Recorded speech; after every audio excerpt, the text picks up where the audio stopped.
So thank you everybody for joining our Ivy podcast episode today.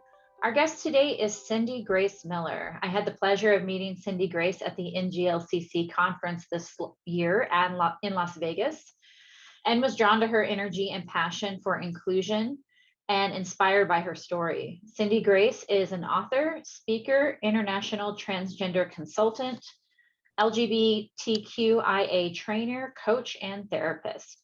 She is a woman who has lived a life of challenge and success. She has been through multiple major life transitions, including transgender transition and career transition. Cindi Grace's work specializes in increasing ROI and employee engagement with inclusion strategies and organizational authenticity. Welcome to the Ivy podcast, Cindi Grace. Hey, thank you, Wynn. So glad to have you. I love the conversations that we've been having so far, and as I told you, you let me know about your book on transition, and started reading through that to help me understand how to be a better ally, and wanted to just talk with you more today about, from a perspective of workplace belonging and HR leadership, like what should we know, what can we do to educate ourselves better so we can be better allies and provide inclusion. One of the first questions I had for you was on stigma. So as you and I both know, the mistreatment of transgender professionals in the workplace, it far outweighs other professional workplace discrimination incidents. With 1 in 4 transgender people reporting having lost their jobs due to bias, and more than 75% having reported experiencing some form of workplace discrimination. What can these workplace stigmas look like, and how can we tackle them to make space for inclusion? Well, I think that's a good question, because there's a couple of sides to the issue as I see it. Because one, I think as a person who transitioned or is transgender, the expectations that we bring into a corporate culture or into a company culture really does have weight as to how we respond to and perceive what's going on as far as other people's stigmas. So we have to personally take responsibility for that. And I'm not sure that we don't talk about that as much, but I like to talk about that because, I bring a perspective.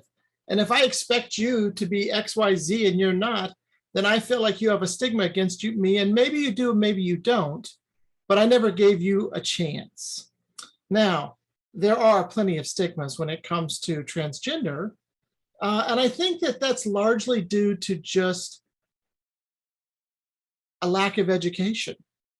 What we know about being transgender is so new, and by new, I mean in the last 20 years, maybe 10 to 20 years, that before that, all of human history, even if we had a sense of maybe, okay, yeah, there's two spirits, that kind of, as a whole, humanity just didn't have a place for transgender or non-binary or gender fluid. None of our corporate cultures, none of our gender structures, nothing was built with a place for that. So of course, people have stigmas because they've never actually been educated as to what's really going on. And what happens is, at least what I've observed, is that we have a couple of things going on. One, people still think about transgender like they used to think about being gay, and that is that it's a choice, that it's a preference. Well, I don't want to be male anymore, I want to be female. And therefore, it's easy to villainize a choice. Well, I don't agree with the choices that they're making. When you begin to learn the medical side, which I do a lot of education and teaching on, you realize, okay, it's not a choice whether you are transgender. The choice is how you live that, whether you reveal it. I like to say, you don't really transition your gender, you reveal your gender. And so when somebody comes out in a workplace environment, they're revealing something that is going to challenge what the majority of their coworkers have been educated to think when it comes to gender. And then you have to throw on top of that gender roles. And so men and women, up until the last 30 years, 40 years, have had very firm gender roles throughout a lot of cultures. And now we're saying, okay, we're actually identifying that, boy, these aren't healthy. So let's take somebody like me. If I were working as my past life when I was pretending to be male, and all of a sudden I show up as female, if I get what I was working for, and I've had this conversation with a lot of women of trans experience, and people actually see you as female. Well, now you have to deal with how people treat women or how men disregard women. And you have a whole nother batch of stigmas in addition to being transgender. And so you kind of have to, there's a lot of hurdles, so to speak, a lot of obstacles that you have to be prepared to kind of jump over. But largely, I think it just comes down to if we talked about it more, because I tell people that, 90 to 95% of the world never thinks about being transgender. They don't think of transgender people. I realize if you're in the community or you're in HR, you think about it because it's at the forefront of hot topic points and things like that. But most people don't, until it's suddenly there in their face in one way or the other, whether it be a political thing, a social thing, a family member. And then the only thing that they have to pull on is their history, which from an education standpoint has been poor for most of us, right? I mean, I have to say, I had the same health class as everybody else, and we weren't taught to have a sense of what transgender really was. And so it provides a lot of stigmas that people don't even realize they have. And that's the other thing. Most of your coworkers, they don't realize they have these stigmas until you show up. And that's why if we can create some corporate environments that educating about this is just normal, kind of like we have started to do over the last 10 to 20 years on women's rights. I mean, we still have a long way to go, but biracial issues in the workplace and opportunities, things like that. It's becoming, there's a long way to go, but it's a lot better than it was.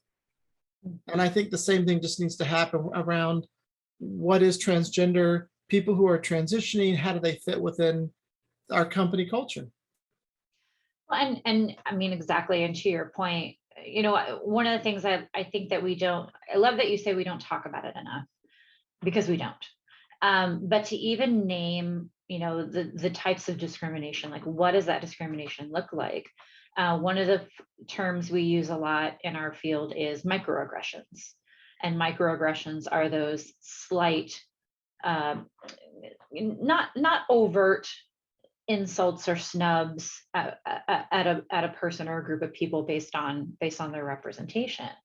And I think, it's important to name what those microaggressions towards transgender professionals can look like. And it can be things like moving away from someone when they're sat next to you at work, refusing to use correct pronouns, or what we call dead naming. What other kind of things that can you think of? I think it's just important to talk about them so that people they can recognize even when they're doing them unconsciously. Oh, sure. And like I said, I think that comes back to education too, because sometimes these microaggressions are intentional. I think a lot of times they're not. Right. They're a default, I guess you could say, that somebody is operating by. So you're right, they're not even aware that they're doing this. And then if I come at it with a hypersensitivity to any kind of microaggression, I'm going to respond. And I think there's a balance in there where we educate the cis community to say, hey, there are a lot of things that can make somebody feel uncomfortable that you're not aware of, so we're going to make you aware of them. Right. And also to the trans community to say, it's okay not to be so super sensitive. You don't always have to call everybody out all the time. because who wants to live that way? Even though I know a lot of people who do, and that's a choice. So it's kind of finding that bottom line, but it can even be things like where they just ask you about, hey, have you had surgery? Right? Some people consider that to be a microaggression, or things like that. And within the trans community, you don't have one way of thinking about these kind of things. Like somebody can ask me about surgeries all day long. I don't consider that aggressive. I consider that curious. I'm happy to talk with them and educate them. Somebody else, so like my child who's trans, would find that extremely offensive, and it would shut down. Mm-hmm. Okay, so it's going to vary a lot, and that's one of the things that I think makes it really difficult for HR departments and companies as they try to navigate this, because they're like, oh my gosh, I don't know where to step.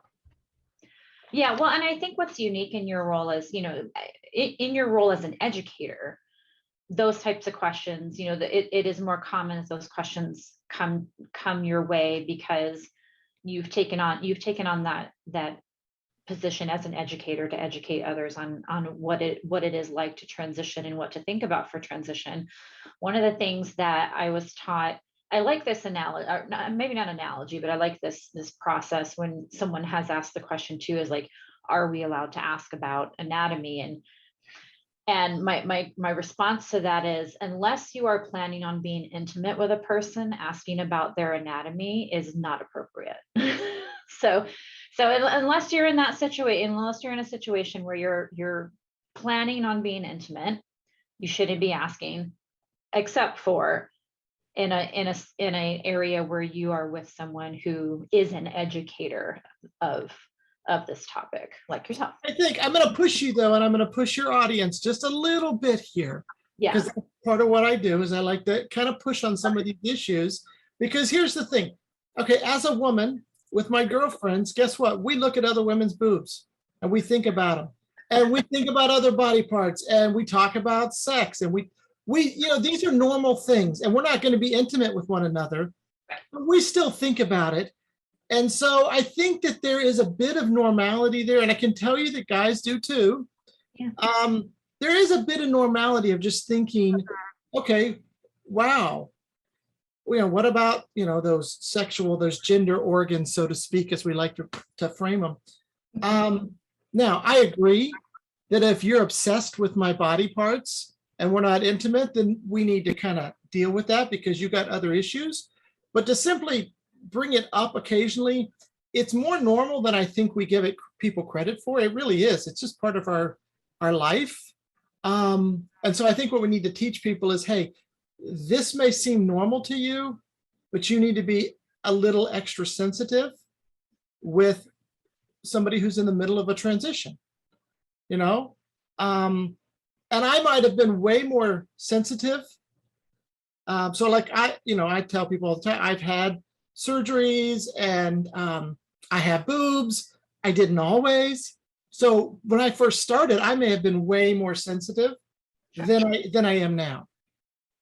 Right. So it's more of teaching people that, hey, you're not a bad person because you think about what somebody has between their legs. We all do. Let's just be frank. But you need to learn to be sensitive in ways that maybe you were never taught, or maybe you were never aware. It's kind of like, let's talk about racial stuff. I grew up in the country in North Florida, where there were racial things that happened that we didn't realize were even racial. Right? Nobody was thinking that way, thinking less of this color person's skin or this, but it was happening all around us. And at some point you have to get educated and go, oh, this may not, yes, I wasn't thinking of them as less of a person, but maybe this isn't appropriate. And I need to check myself a little bit here. And so yeah. Yes. So we need, and that's where it comes back down to that, just that education of going, where we talk about it so much. I mean, I remember the 80s and 90s and 70s when being gay, if when I thought about gay people back then, and I was little, I was raised in a culture, and I think this was a largely Western culture, that gay people were like the deviants. Now, so not true, but Right. that was the culture, right? And then what happened? And then they began to think of them as there's something wrong with them, right? Not true, but that was the thought pattern until we started talking about it, until we start good representation. We started realizing, well, they're just like everybody else. Then all of a sudden, a lot of those stigmas kind of just dropped down by the wayside, but we had to talk about it a lot. We had to educate. And I think for companies, if they want to head off stigmas, they have to constantly have this, just like they do about things that are sexually inappropriate, right? That's pretty standard in HR departments now and company cultures. That is. Places for all races and all genders, that's pretty standard. We talk about it all the time, and we slowly start to see changes. We have to kind of see the same thing happen. And then I think stigmas they'll begin to just drop away. I agree, completely agree. Thank you for that. Well, and I mean, kind of going a little bit more into that. So, with the stigma and discrimination becomes, barriers for trans professionals in the workplace. And according to the Human Rights Campaign and the Trevor Project, there are about 4.2 million transgender or gender expansive people in the United States. And while part of the greater LGBTQIA community, the needs for gender diversity different from the needs for attraction diversity. So who you are versus who you love, your needs are different. Can you talk more about some of the barriers to inclusion that the trans community faces in the workplace? Yeah, well, I think what you kind of hinted at this a little bit, or you were leading me into it, but I think one of the biggest barriers is that transgender, you're right, it's not just who you go to bed with, which, by the way, hopefully you're not sleeping with people at work and during work hours. So your sexuality really doesn't come into play 9 to 5, so to speak, but your gender is always with you.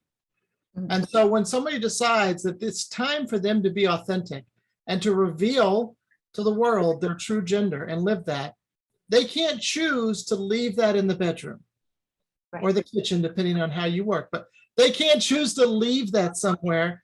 They have to come with it all day, every day, in everything that they're doing. And so that provides a lot more hurdles that they have to learn how to get over. It's one of the reasons why I've started to try to educate corporations that you really need somebody like me who's there to coach folks as they're doing this, because otherwise, how do they know when to take a hurdle, how to take a hurdle, which ones to really focus on? They don't. And so now they have to bring that mess into work, and they don't want that. You don't want that as a company, but that's definitely a much bigger barrier right there. And then I also think you have the fact that people still think, and you alluded to this, they still think of transgender in a sexual way. Mm-hmm. And it has nothing to do with sexuality or anything like that, but that's I would say a community consciousness that is still there largely. And we tend to villainize sometimes what we consider to be alternative sexuality. And so if they see transgender that way, that throws up a barrier right there, even though it really has nothing to do with it.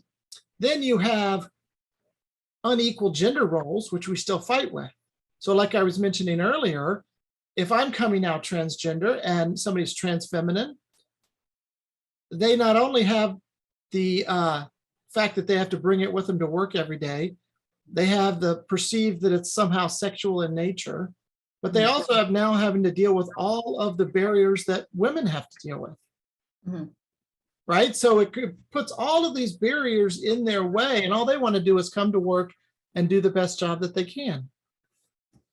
Well, and exactly to your point, the interesting thing is, like, to your point, like trans feminine versus trans masculine, studies show that individuals who are trans feminine, they have reported that they have seen in the workplace less responsibility, less promotion, and less trusted with tasks and responsibilities after they transition.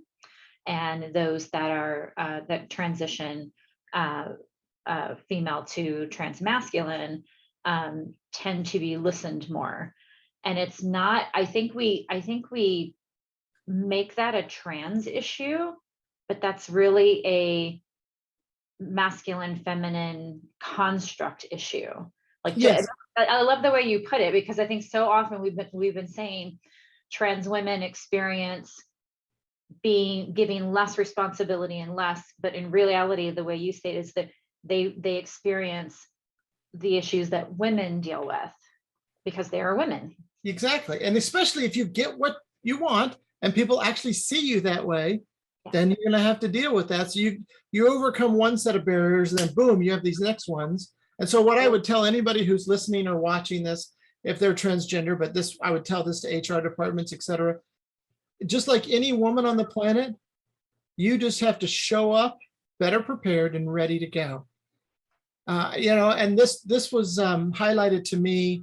And just the other day, I belong to a club where I play golf a lot, and there's a lot of great women, and we hang out, and everything's wonderful. But I've noticed, because I've played golf for 30 plus years, so I've played with all men and all women, et cetera. And one of the things I've noticed is that the men, by and large, don't think about me. They don't give me the time of day. They could care less about me or anything until I have the opportunity to show up on the course with them. And then if I can show up and perform, then they either are impressed and they'll give me the time of the day, or they're scared because they just don't know what to do with a woman who's better than they are. And so you get one of those two reactions, but they're not necessarily going to invite it. You have to be prepared to show up and be good at whatever it is you do. So I think this translates into the workplace. If you're going to do it, you better damn well be good at what you do. And I think women have known this forever, but so often it's so easy just to take a back seat and settle. And I would say, no, you can't settle. So if you're a woman of trans experience, yes, your first goal is to overcome just transitioning and revealing your true authentic self to the world. But then you've got to pull your panties up and really get to work by making sure you're competent at what you're doing. Absolutely. And, and to your, I'm always blown away by the things that we talk about when I get to speak with you, and it's just such a wealth of knowledge. Moving into, like I had mentioned, a lot of our listeners are in the HR field and HR leaders. And as you and I both know, the needs of trans professionals it's not just all about bathrooms. It goes beyond that. And it involves policies, healthcare, education, employee support, but they're not cookie cutter approaches. Oh, no. Yeah. What do our HR leaders need to know about how to support their transgender employees? Well, I think one of the first things, as far as HR goes, you need an accurate assessment. And this is probably the biggest thing that is lacking. They think they're better equipped. So you're either HR thinks they're better equipped than they are, or the CEO, the management team thinks they're better equipped. Oh, we're good at that. We're okay. And they're going to feel that way until they're not, until an issue or a person or something comes up, and then it's too late. And so it's having somebody like me to come in and really take an accurate assessment of the health of what's going on.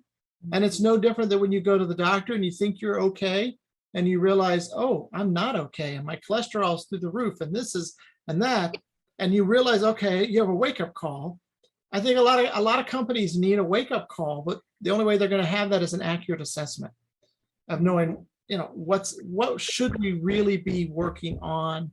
Because my guess is they're focused on doing what it is that they do as a company, and they're not focused on this. They're not thinking about this. In fact, most would rather not think about this if they're honest, because let's face it, a company is designed to be a well-oiled machine, right? It's designed to make profits, to make a product, to make a service, and to work. And all of a sudden, when somebody comes in and they're transgender, like, the fear is they're going to mess up the well-oiled machine. This is now a complication. How do we deal with this? And they have to stop looking at their people as complications and start looking at them as people and assets. Because when you unleash a transgender person in their full authenticity, you actually speed the machine up rather than slow it down. But there's a process to do that, and it starts with an accurate assessment, for sure. Another thing is, we already talked about this, but it's just that constant education, not making it, this is what I see a lot of companies do. June comes, right? Trans Awareness Month. And they do all kinds of stuff about transgender or, gay or this or that. And then it's back to business. I go, this should be it should be in your guidelines. It should be in your regular meetings. It should just be a regular piece, almost in small doses rather than big doses, where it's just everywhere and it becomes part of the company culture, where we just educate, and kind of talk about that. And then also we educate our employees by saying, we're not happy if you're coming to work inauthentic. And most don't do that. Most say, hey, if you need to come out, we support you.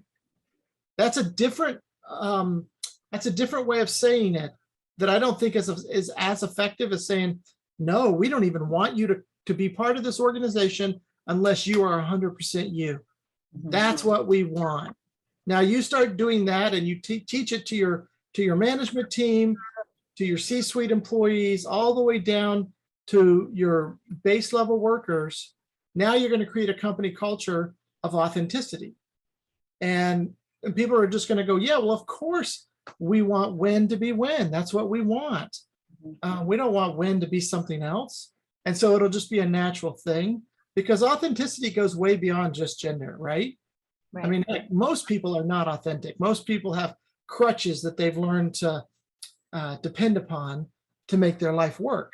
And so, creating a company of authenticity, it goes way beyond gender. Absolutely. And then, of course, support that's visible. Really, you're not just saying in secret, okay, come here, we'll do this, this, and this. No, actually making it very visible to the entire employee base that we support transgender employees. And in fact, not only do we support them, but we don't do it begrudgingly. We support them excitedly. We're happy. We want them here. And I think the reason we don't do that is a lot of, let's say, C-suite level management, they don't fully realize what an asset a transgender person can be. Right. And they really are an asset. Because they, what you have to go through, you develop immense amounts of insight and patience and compassion. And these are the characteristics you want in a leader. So I go, if you have somebody you want to almost find those transgender people and encourage them to come out, because you've got leaders in the making right there.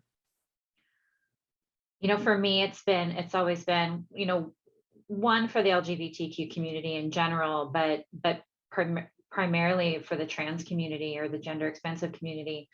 Like, as a HR person, as a former recruiter, what I always admired was to see a group of people who have done the work to fully know who they are and live. Like, how many of us can say we really know who we are and we are exactly of ourselves? Like, it's brave sounds cliche, but I can't think of the right word.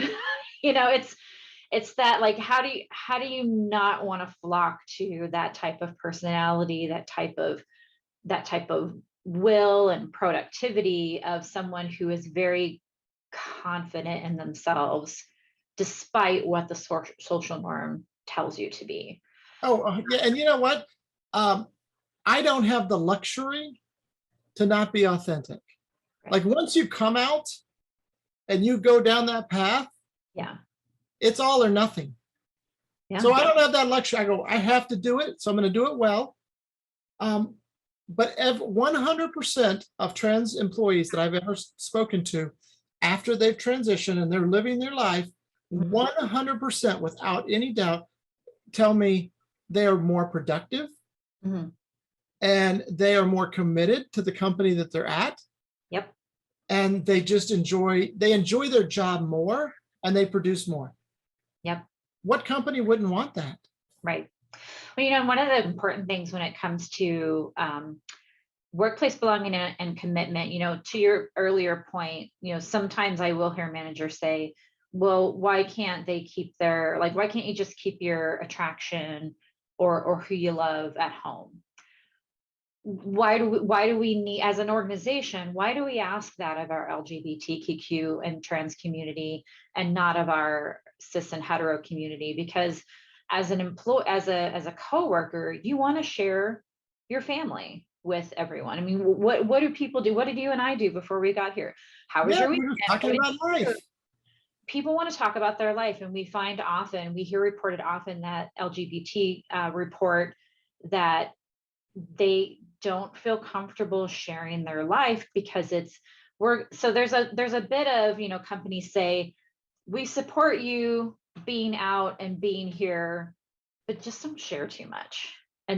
But I want us to be here to tell companies, you've got to stop saying that. Like we have to feel comfortable to share, like, here's what, people can say, here's what my wife and I did, here's what my girlfriend and I did, here's what we did with our kids. Like we want to share that just as the same as any family, any person wants to share that information. Yeah, and I think it makes me think of the old adage, don't judge a book by its cover. Mm-hmm.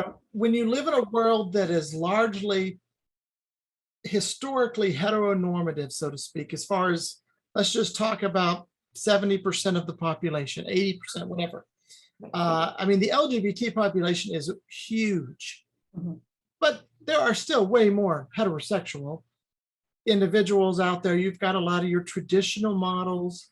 And so they don't know what to do with. I almost say it's not like they hate, they just don't know what to do with it. It's not part of what they have been trained. And then some, unfortunately, are trained to dislike.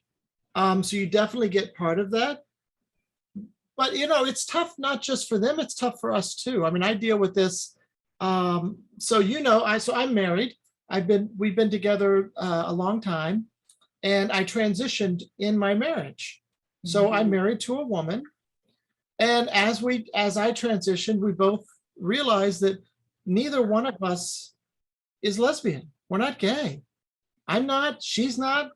Mm-hmm. But we also knew that what we had built, our relationship, the emotional intimacy, everything else that we have, we didn't want to throw that away because of just this one thing. Right. So we have a marriage that does not meet the norm. But if I tell people, yeah, this is my wife, what do they instantly think? They assume lesbian. Yes, I think that. And then I've watched them. So I have a lot of conservative friends where they're all heteronormative. I think sometimes they if they don't know, they think of me as the token, like, oh, I have my lesbian friend, right?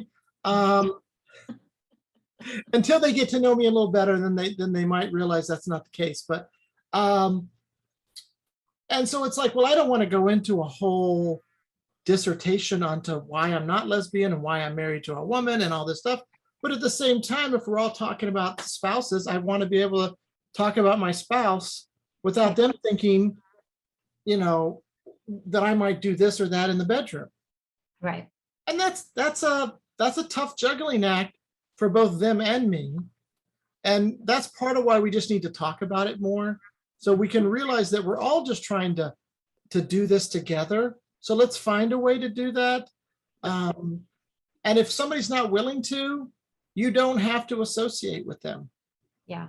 Right. You will find plenty of people that do want to enter into that conversation and realize that, oh, okay, this looks a little different.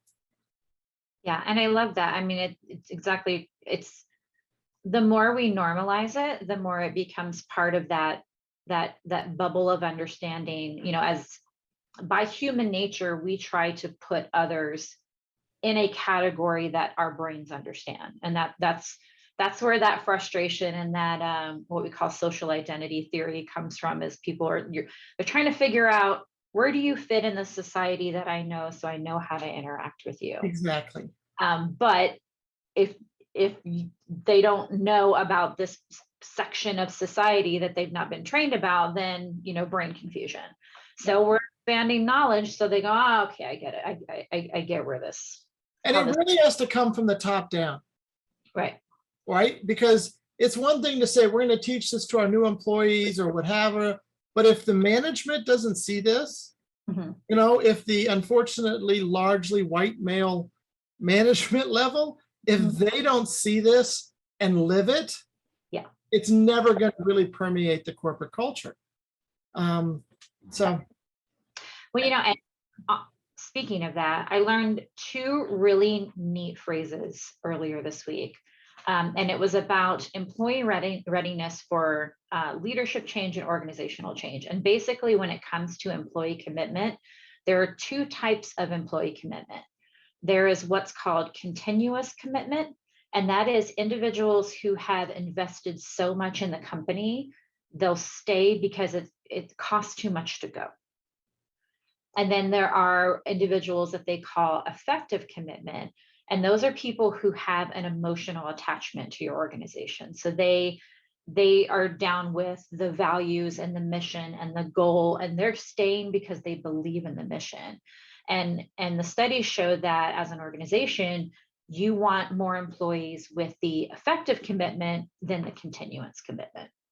And I could see, even in the transgender community, I could see where if they're, employees can tend to be stuck more on the continuance commitment because, I can stay and I can have a job, but I'm not bought into this company because we're not jiving on workplace belonging. And so it's like, I really feel it's a mission for leadership is like, don't take a look at those continuance employees, that commitment as great, I have them. You kind of reluctantly have those people.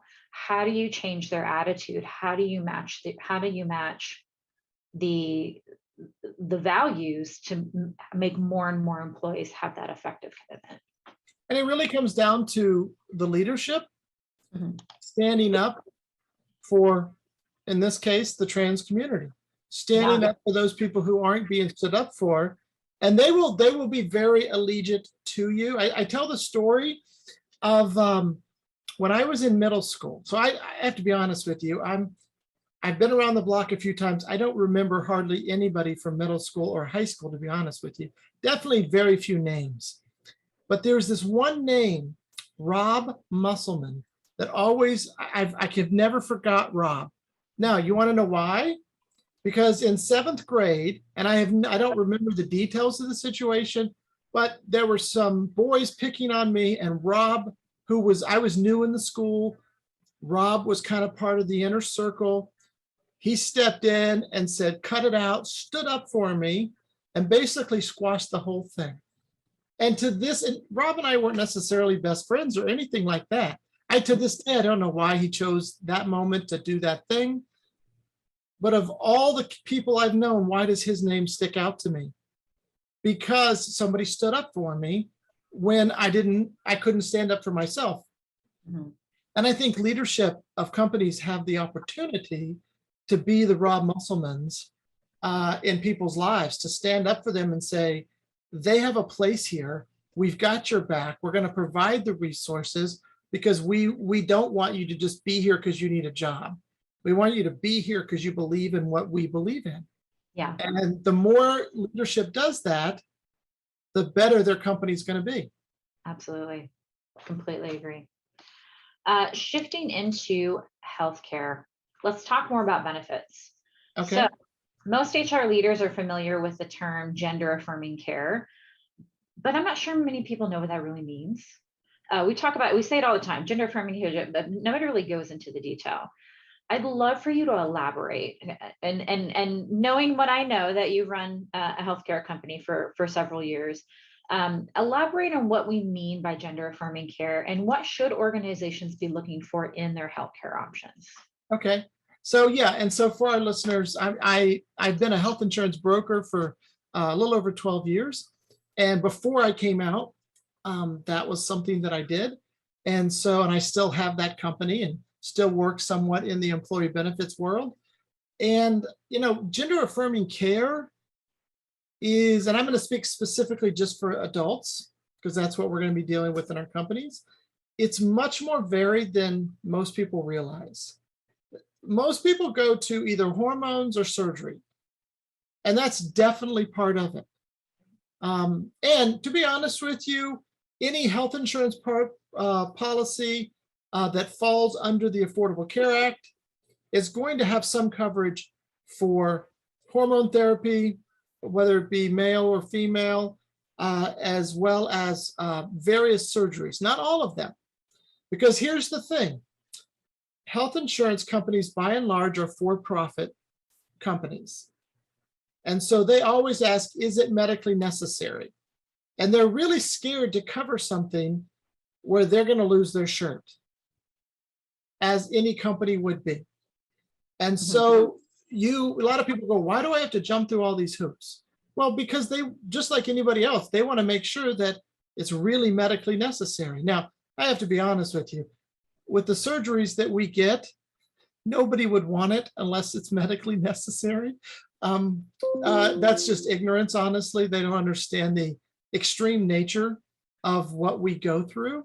And so part of that is educating leaders and companies. And I think educating the masses that when somebody transitions, let's just talk about somebody who everybody thought they were male, but they're female. And so now they have to try to make their physical body look more like their true authentic gender.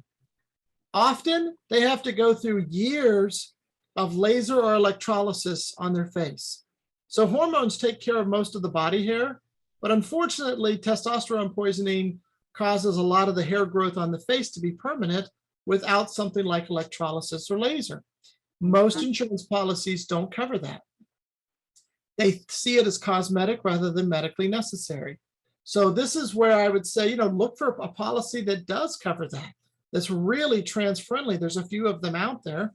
Or if you have, some companies do self-funded plans, write that in, that we're going to help you cover, because it's really, it can be expensive, and you have to do it for a long time, depending on how much hair you have. And this is something a lot of people don't think of. Then you have voice training. And this differs from a lot of people, but just going to get voice coaching, I'm amazed how many people don't do it because they can't afford to. And just providing some help there within insurance, but most do not cover that as well. There are a few, so that's something you can look into. So for whoever your employee benefits teams are, when you're looking at what kind of policy, these are some things that you would look at, because most are going to cover your estrogen therapy or your testosterone blockers or your testosterone. They're going to cover that kind of stuff largely, but they're not going to cover some of these other things. They're going to probably cover what we call gender confirmation surgery, which is down below. They're probably going to cover breast augmentation, as long as the doctor says this is part of the diagnosis and medically necessary, but not always. So you need to pay attention, especially self-funded plans, where a company actually sets what they will and will not cover. So with a self-funded plan, some companies might say, well, we're not going to cover infertility treatments. And in the same way, they might say, we're not going to cover transgender affirming healthcare. And that's not a company you want to be part of, because they don't really want to support you, and they see it as superfluous as opposed to necessary for their employee base. So you kind of want to look at some of these kind of things of what we're dealing with. And then also just general therapy and coaching, having somebody who that person can work with. And this is where you alluded to earlier, that this goes way beyond bathrooms and name tags and emails. That's all fine and dandy, but then somebody has to navigate the next 2, 3, 4, 5 years, and having either a therapist or a coach that can come alongside them and give them the support they need is huge. And sometimes they can't afford that. And so making that part of your benefit package can be huge. And there you just have to do a little extra legwork to put that together for your employees. But honestly, the companies I know who have done that, who take the time to construct a benefit program that really supports their trans employees and their LGBT employees as a whole, they have way better employee satisfaction and employee commitment, Absolutely. hands down. Absolutely. Yeah, healthcare is a huge, and no, there's no employer on the planet who doesn't realize that healthcare is central to how they run their business. And yet it's amazing how many still don't pay enough attention to it, but they should pay a lot more attention to issues such as gender affirming care, for sure. Well, and I really appreciate you going through that. In the past few years, I've heard so much in the HR community about a gender affirming care, but I've never heard anybody talk in detail about what that means. And I'm like, why aren't we talking about it? Why aren't we being specific? So that way everybody knows what they're asking for, and that they know what to ask the benefit brokers for, and they know all of the HR people and companies, just if they get a copy of my book, I actually go through all of the things that are required. And I remember after I wrote it and I was proofreading the book, and I'm looking at this and I go, holy crap, did I do all that? And I did. And you just do a little bit at a time, but most people, if they're not part of knowing somebody who's transgender or being transgender, they're not going to realize how much goes into it. And so I would encourage them to get the book, to read it, to have it available for their employees, because it's going to just broaden their mindset as to what's really happening when somebody transitions. And we're just talking about somebody who is 100% healthy mentally and physically. Now let's take an employee who's not 100% healthy mentally and physically. All of the things we just talked about get exacerbated. There's more things that have to be dealt with. And if you have a company with lots of employees, that falls under your purview. Yeah, as not only, I'm a member of the LGBTQ community, but an ally of the trans community. I didn't know half of what we went through, and as I read through that part of your book, it was one of those things where I never even thought about those areas. But as soon as I read especially about how to take care of the facial hair, and I was like, it made so much sense. But I never thought to question that's a step that you have to go through. That of course you have to go through that, but yeah, it takes forever. Yeah, I can imagine. It really does. I can imagine. So definitely paying attention to that gender affirm and just knowing what it is, I think, is a huge step for a company. Absolutely. Well, I want to thank you again for our time today, and helping to continue the conversation of workplace belonging for the trans population. For organizations or individuals wanting to know more, how do they get to work with you? Well, they can go to cindygracemiller.com. So I try to make it really easy, cindygracemiller.com. And they can read all about kind of what we do and who I am. And they can reach out to me via email, which is usually the best way. In this day and age, phone calls don't work as quickly as email, honestly. And so my email is right there on the website, but they can always email me at cindy@cindygracemiller.com. They can start by getting a copy of my book. And yes, I'm going to hawk it, because this isn't just some novel. I wrote this to be of an assistance to people transitioning. So for people listening, or if you're watching, it's called Gender Transition: Where to Start and How to Thrive. It's on Amazon, Barnes and Noble, Japanese Amazon, European, it's all over. Gender Transition: Where to Start and How to Thrive. And just like the title says, I wrote this to be a roadmap. I don't deal with every possible thing that might come up, because that book would be 10 volumes long. But I give a roadmap of this is what you have to look with. This is what you need to be thinking through. And I deal a lot with the emotional and psychological side of transitioning, because I think that's really important to doing it well. And who wants to do something and not do it well? So definitely that. And then through my website and just through contacting me, we can customize something that works for the company. And that's one of the things that I kind of pride myself on. I don't have a cookie cutter approach. So they go, well, tell us what your thing is. I can't tell you what my thing is because it's going to vary on your company culture. It's going to vary on your leadership culture. We're going to need to do an assessment first and see where you're at.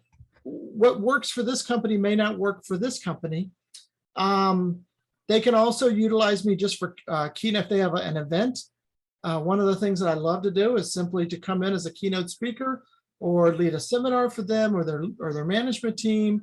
And just some of the things we just talked about now, kind of expand on that a little bit for their particular company, as well as designing trainings, whether they be trainings for company-wide, their HR department, their management team, their C-suite employees, helping them begin to assimilate all this information in a way that makes sense for their day-to-day operations.